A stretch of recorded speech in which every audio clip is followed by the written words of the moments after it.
Back to the college game, Auburn is moving towards Philip Montgomery as their offensive coordinator with Hugh Freeze, and Ron Roberts is a defensive coordinator.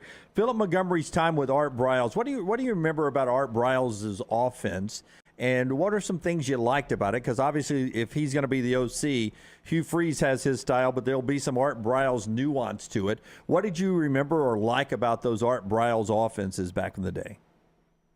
All right, let me just throw out some terms. I loved the aggressiveness, the simplicity. They would attack. They were unafraid completely, those offenses. Corey Coleman and KD Cannon come to mind. It wasn't so much about the quarterback, although the quarterback needed to have good years. They ran it better than what people remember.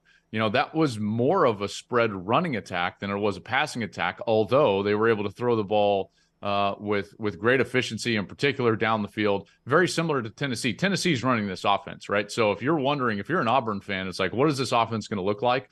Just go watch a bunch of the Tennessee games from this last year. It is a half-field vertical passing game predicated on post-snap reads by the wide receiver. It's been well chronicled. I'm sure you guys have read some of those articles and watched some of those breakdowns of what Tennessee was doing with Jalen Hyatt and Hendon Hooker. A lot of people did a really good job, but it really is a simple offense. One of the things that they predicate their offense on is that they only want their wide receivers to be running 100% effort when they're getting the ball. Only team that I've ever heard say that. Normally it's like, hey, any five can get the ball, read it out, put pressure on the defense.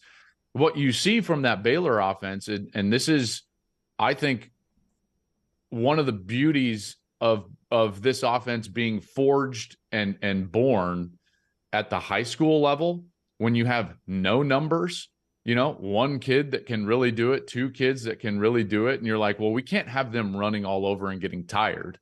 And so what they did is they built an offense that everybody knew who you were attacking before the snap.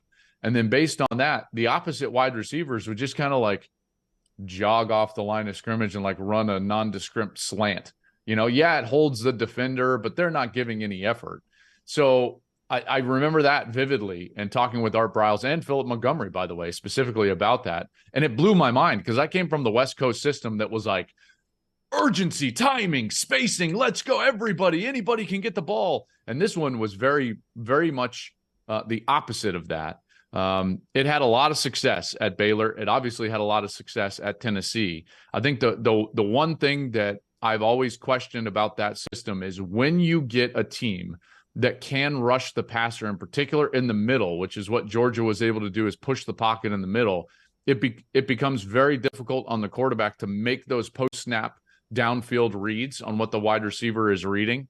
And that would be the one thing that, like, Auburn better have a very good interior of that offensive line.